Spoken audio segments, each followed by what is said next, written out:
When you walk through the storm, hold your head up high and don't be afraid of the dark. At the end of the storm, there's a golden sky and a sweet silver song of the lark. Walk on through the wind, walk on through the rain, though your dreams be tossed and blown. Walk on with faith in your heart, and you'll never walk alone. You never walk alone. Walk on with faith in your heart, and you'll never walk alone. You never walk alone.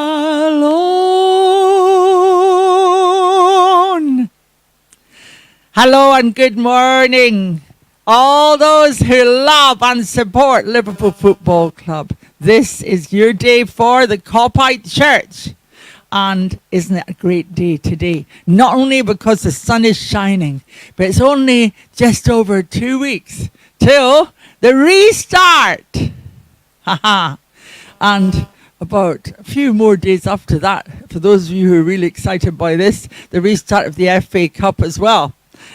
So this is a great day. Not long now, folks. Not much longer of the Bundesliga alone, but back to the glories of Liverpool. Because he lives, we can face tomorrow, even at this time, the coronavirus.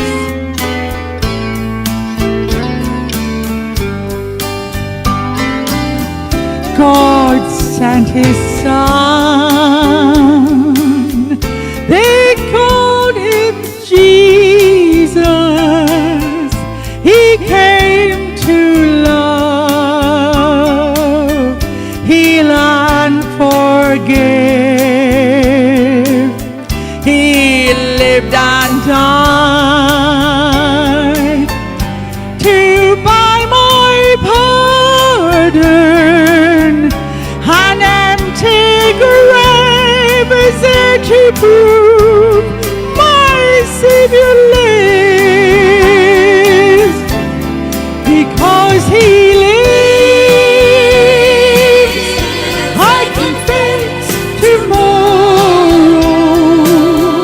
Because he lives, all fear is gone. Because I know he holds the future. Is worth the living just because he lives.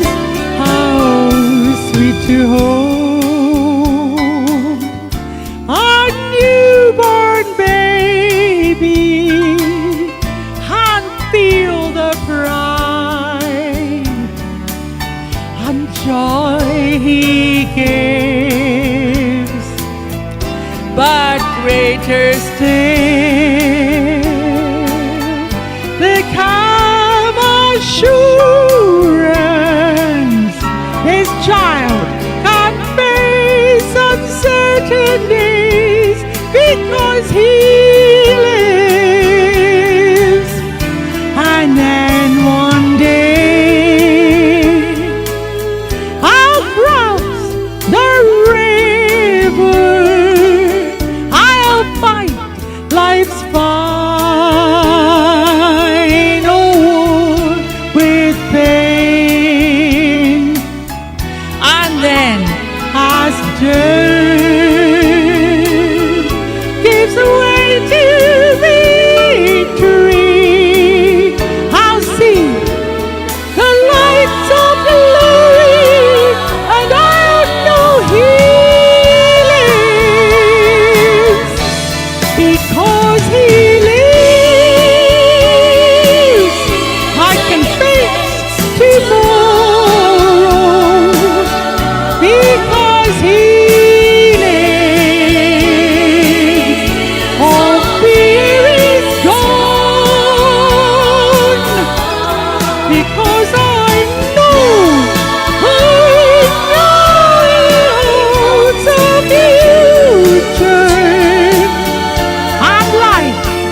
His words are living just because He lives. Yes.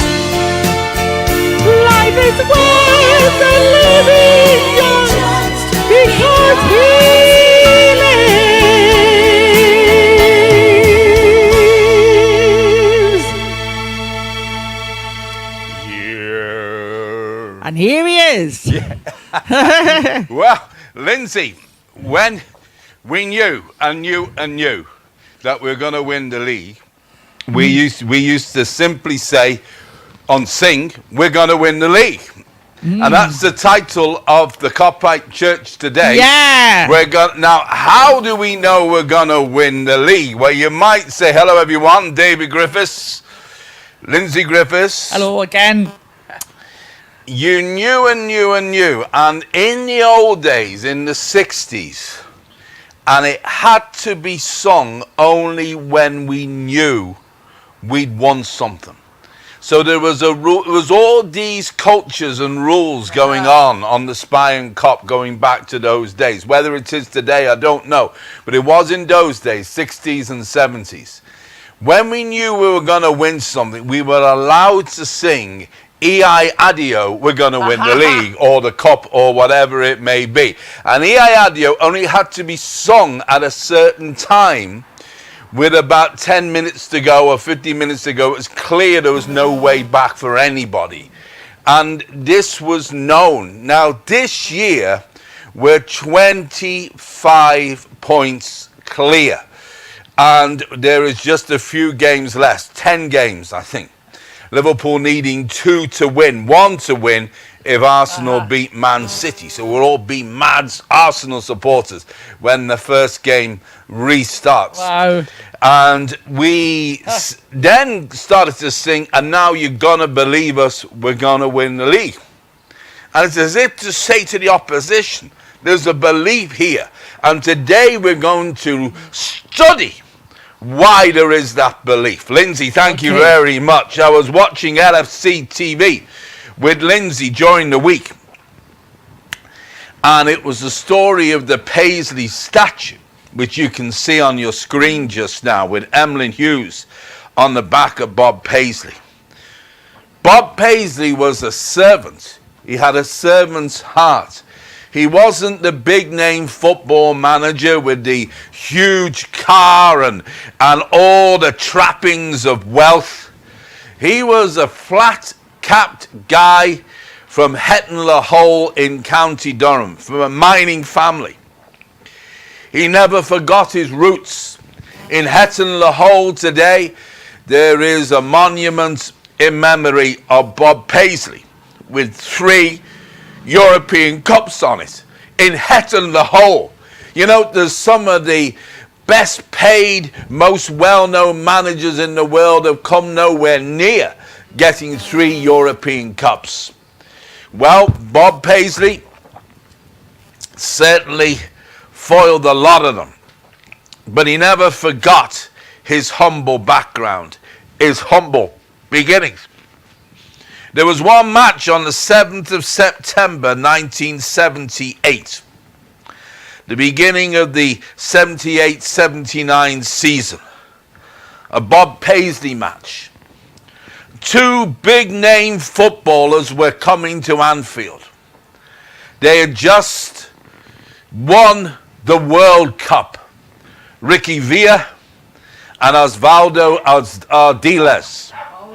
They were perhaps at that time the most sought after, most expensive footballers in the world. They had just won the World Cup. I have here the program. They were about to face the Spion Cup, in itself with a history, as we've been discovering from the tragedies of the Boer War, where many Scousers were shot to the death in the, some would say, sad, impassioned desire to expand the British Empire at the price of others. But such an empire had its cannon fodder. many of whom were Scousers. Also people from Lancashire.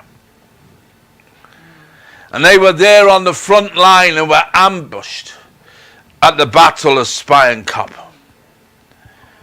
The flagpole on the Spion Kop to this day was from a ship which transported the troops from Liverpool to South Africa. And so when you deal with Liverpool, you're dealing with a heritage. You're dealing with the landmark. You're dealing with a club that has had its valleys and its mountain tops.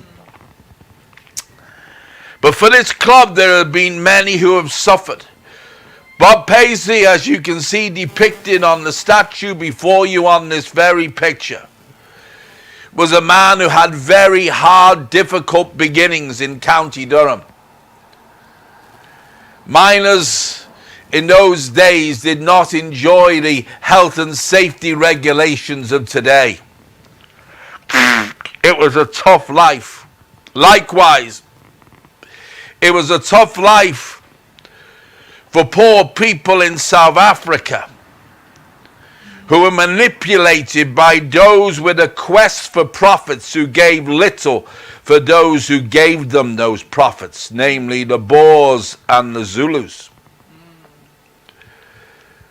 You see, Liverpool Football Club has always been a club which has fought injustice.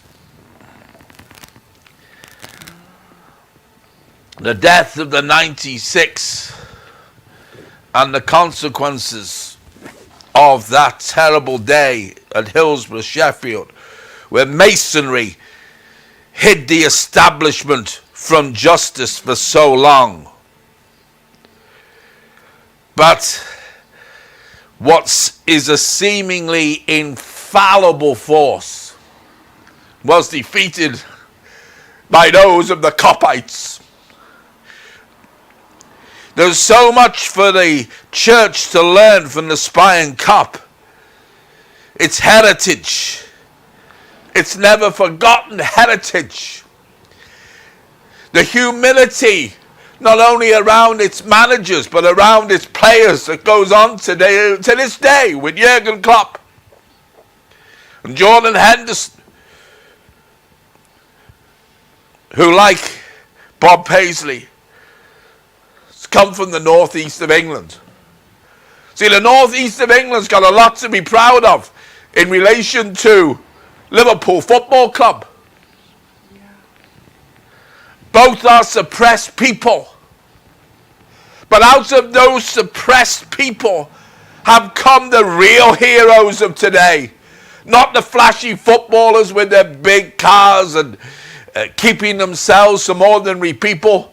That's not the way Liverpool Football Club has ever worked. Bill Shankly saw to that. Bob Paisley after him. Joe Fagan after him. This is a unique football club. It is passion. It's love. It's care for ordinary people. Yet it's been 30 years since we won the league. No one would believe that could possibly have happened. This program is an amazing program. 1978-79. Cost all of 20p to buy.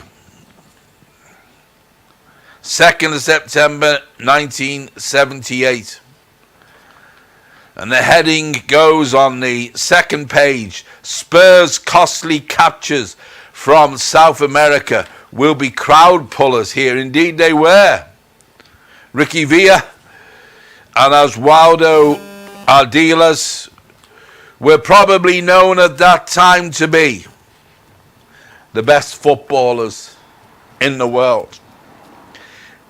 They had just lifted the World Cup.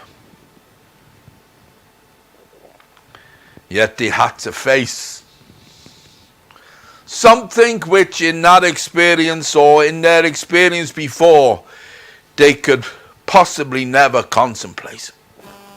A visit to Anfield. Those days, Bob Paisley was manager.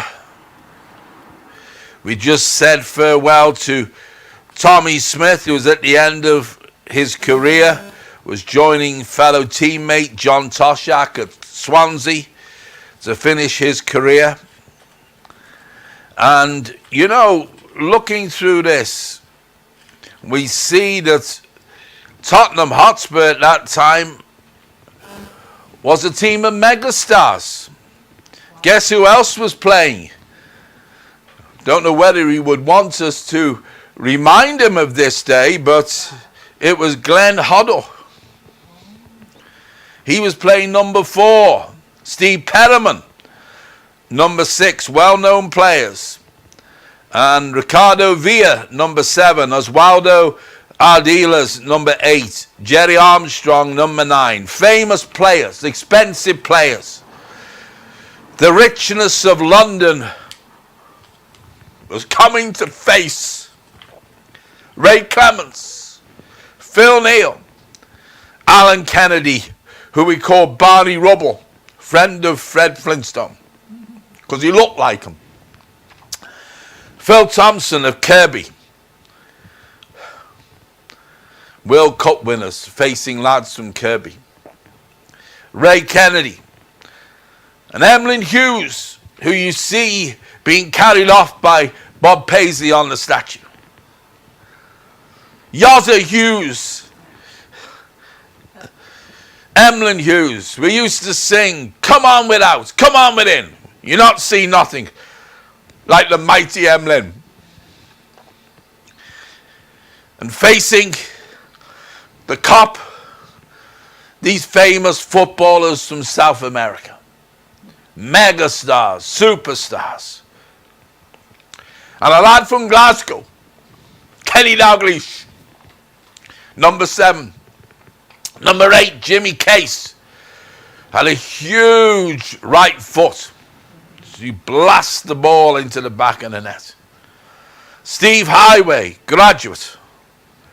Terry McDermott, also from Kirby. So the pride of South America was facing the pride of Kirby. And who else did he have to face but Graham Souness at number 11? What a day this was going to be. The summer was over. The World Cup was won. The South Americans seen as the greatest footballers in the world. I was there that day. The atmosphere was electric. These South American big star footballers were going to get it like no one before. So the match began. The atmosphere was like you can't even think about. The World Cup winners were in for a thrashing that day. I think the score not being 1-0, 2-0, 3-0, 4-0, 5-0, 6-0, but even 7-0. It was the thrashing of their lives for the World Cup winners. Why was this?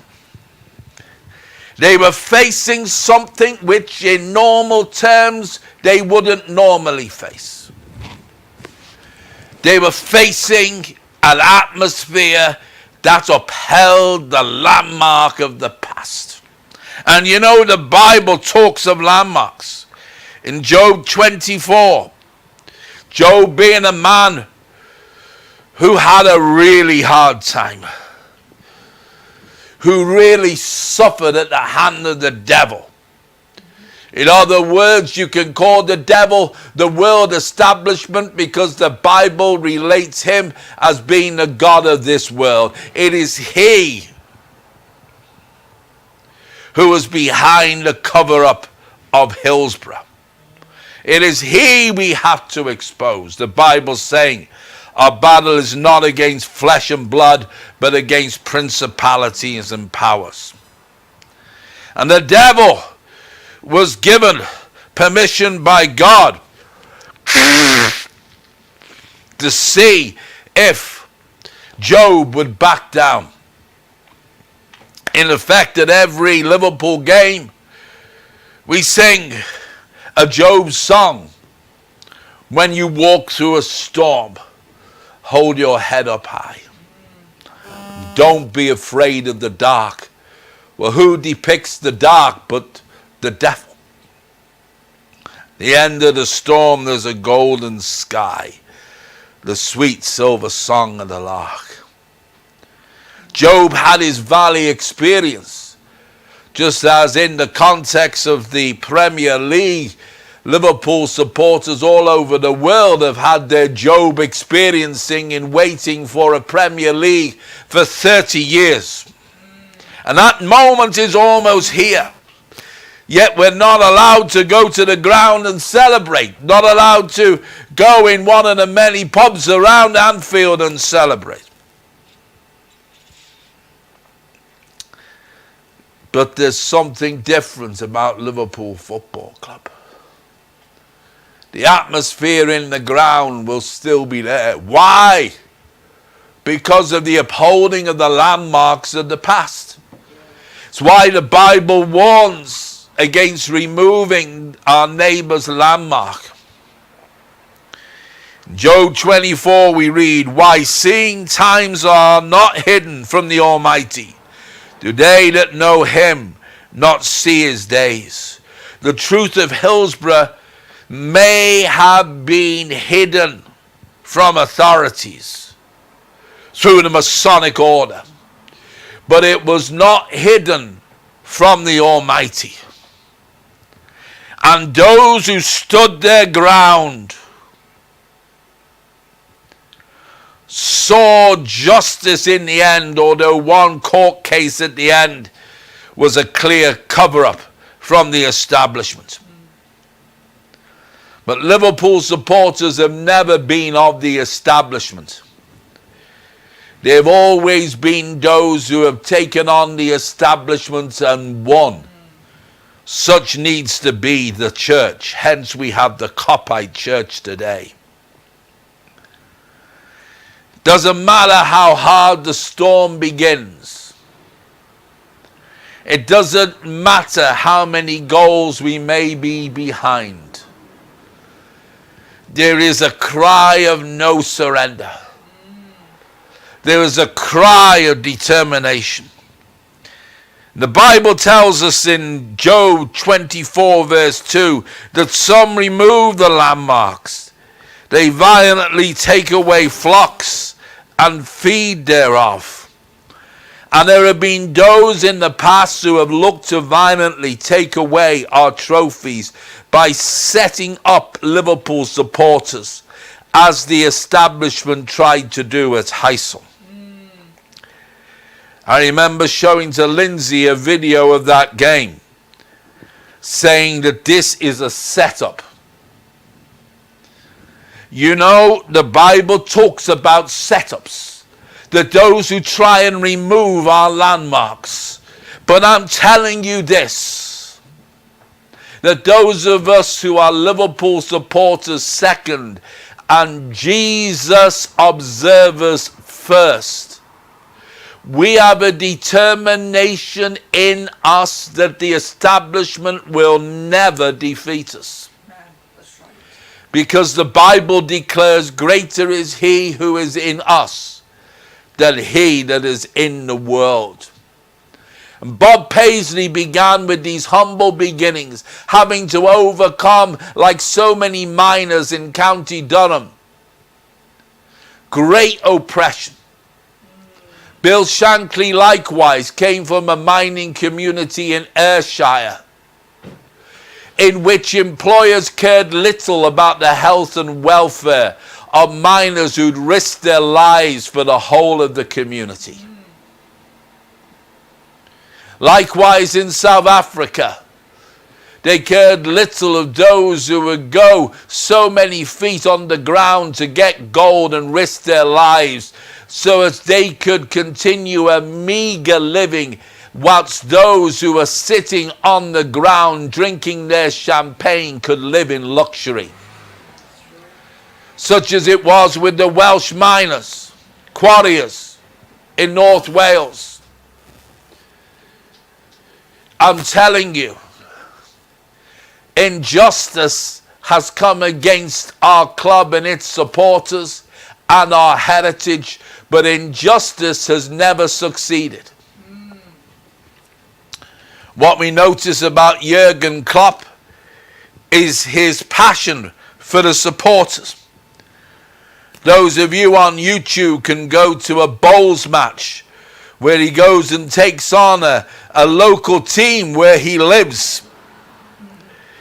And the delight of Jurgen playing bowls, which I think is unusual for a German, of coming to play with ordinary people.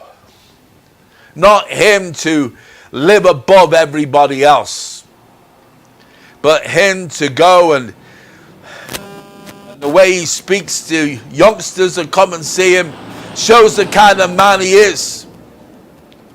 And what a great team we have, continuing the landmark of the past. That day, the greatest footballers in the world got a beating which they never expected. The World Cup seemed a long way away on 2nd of September 1978.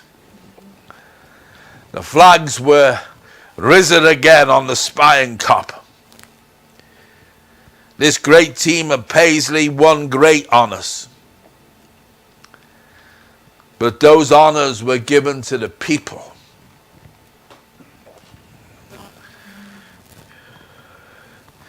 The Bible warns of those who would look to steal this landmark.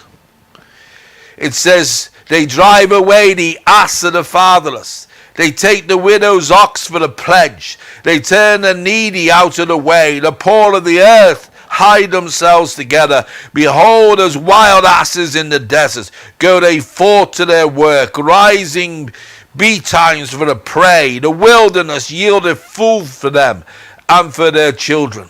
In other words, those who look to abuse the poor for the benefits of the rich are those who look to remove the landmarks so as to establish a new world order of globalism, which suppresses the individual, which suppresses the ordinary person, and places them not in a true form of socialism, but in a Marxist order where ordinary people are placed under the controls of a hierarchy,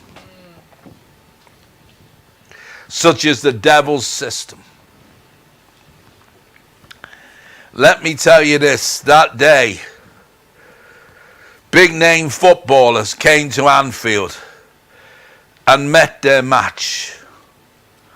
Anfield is a place of ordinary people. And yes, the culture's changed. No more do we stand on the cup and even get weed on by those coming out the Albert at 10 to 3 and with nowhere else to go. We are supporters of a team of ordinary people who do extraordinary things. We used to call Tommy Smith, you can see him there in the program with the European Cup.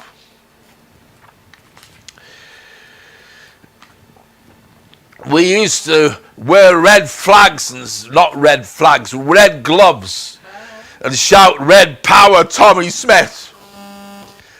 Tommy Smith, who went into a previous Tottenham Hotspur dressing room where their star player Jimmy Greaves was waiting to play. He left a note for him with the dinner menu at Walton Hospital, the nearest hospital to the ground. Shankly used to go and wait for the opposing team's coach of star players. And he used to watch them coming off that coach. The little man from Auchinleck in Ayrshire used to terrify the living daylights out of star players by simply watching them come off. And then he gave his team talk. He once gave a team talk to a very young Kevin Keegan. The man to defend him The man there to stop him scoring and playing his game was another World Cup winner, Bobby Moore. They were playing West Ham that day. Shankly went into the dressing room and said to Kevin Keegan, "Son, he's past us. He's walking like a cripple. You'll run rings round him this afternoon." So Kevin Keegan, this bright young lad at that time, goes out and does just that. And Liverpool won that game, I think, 2-0, with Kevin Keegan playing a major part. Then Shankly went into the dressing room at the end of the match saying, "Son, you've just run rings round the greatest player in the world." You see, humor has been so much a part of this as well. The Bible tells us of laughter being as a medicine. One thing about Scousers, whatever the circumstances, they make a joke about it, which gives a defeat to the devil who looks to make us miserable. You see, the religious think, "Oh, he told him a lie." Now, it was a joke. Psychology. I'm telling you something. We have a God who cares for us, who gave his Son Jesus Christ, and whosoever believeth in him should not perish but have everlasting life. And I'm telling you this, he is the only way to the Father.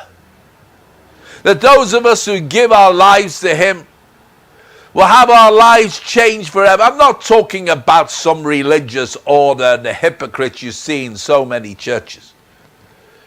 I'm talking about a genuine care and love. The statue depicts Bob Paisley giving a lift to an injured Emlyn Hughes. He would humble himself. So Christ humbled himself to the cross so as to save us from hell. Whereas Bob Paisley was saving Emlyn from pain, from having to walk on his leg or walk on his knee. So Christ went to the cross to save us from hell so we can live forever to be with him. And you know something about equality?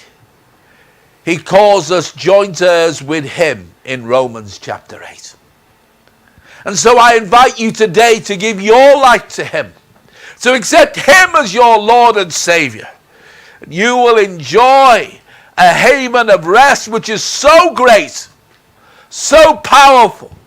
Our cares being placed upon him, and so many of you in Liverpool have suffered with coronavirus. There being a big spike after the Atletico Madrid game. I pray for you to be healed today in Jesus' mighty name.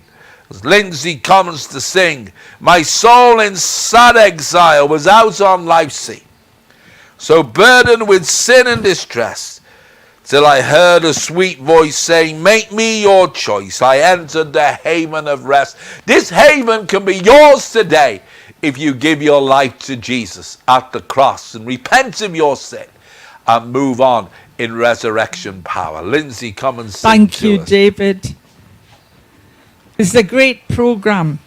You know, I know David's heart is totally in this, you know, and Liverpool Football Club and the dear people of Liverpool have been such an example. It's only one small step into eternity, that is to take Jesus as your Lord and Savior and come to him, as David said. Because Jesus said, "Come to me, all ye who labor and are heavy laden, and I will give you rest." And this song is about just that, about Jesus, the haven of rest. So just accept him.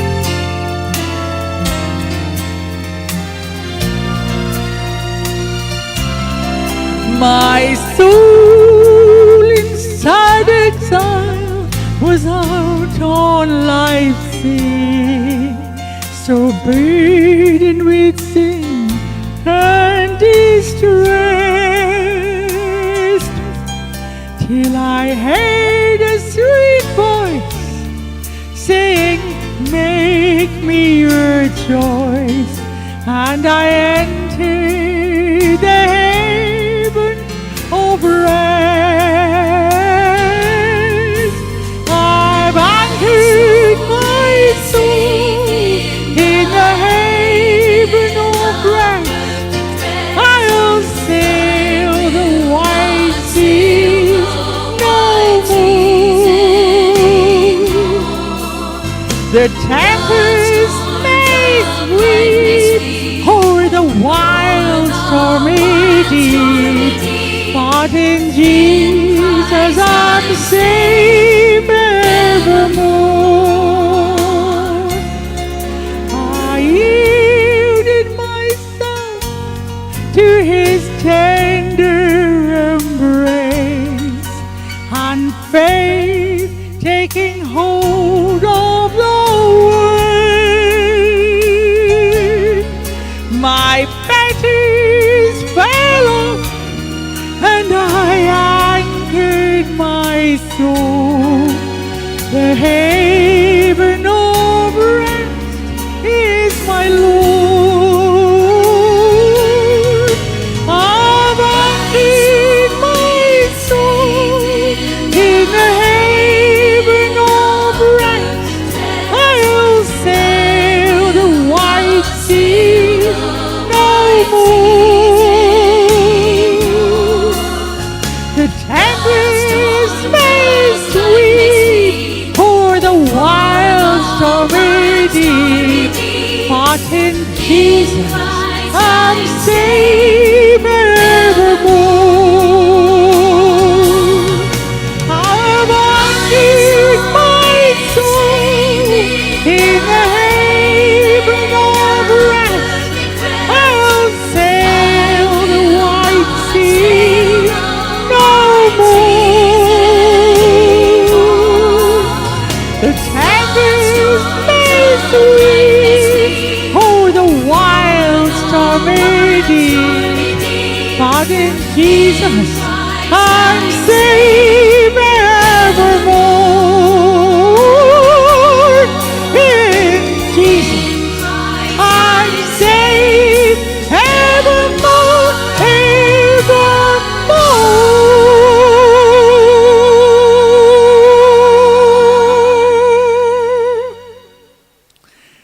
Bye, everybody. Till next week. Keep safe.